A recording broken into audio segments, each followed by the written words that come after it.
नाज़रीन, शहर खामोशां का मामला और इस शहर खामोशां के रकबे के तनाज़े, यहाँ कब्ज़े के मामलात और दीगर इसकी पेचीदगियों के लिए मुतअद्दिद दफ़ा महकमा माल यहाँ आ चुका। कई दफ़ा अफसरान, गर्दावर, दीगर पटवारी आए।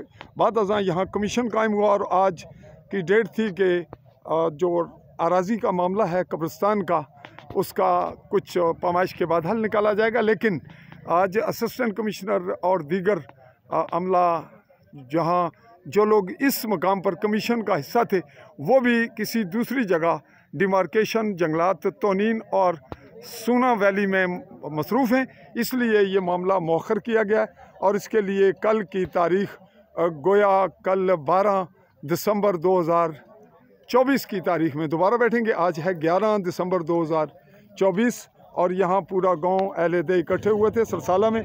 ये मामला अरसा दराज से मौखर चला आता है और हम ये सवाल करते हैं कि पटवारी किस बात की तनख्वाह लेते हैं कि जब उन पे एतमाद नहीं होता तो गोया उनमें कोई खामी या ख़राबी है तो उसके ख़िलाफ़ कार्रवाई भी होनी चाहिए कि उसने यहाँ पर ये कमी क्यों रखी, और अगर वो अहल नहीं था तो महकमे ने ऐसे नाअहल पटवारी क्यों रखे कि वो आएँ और वो हकीकी फ़ैसला ना कर पाएँ।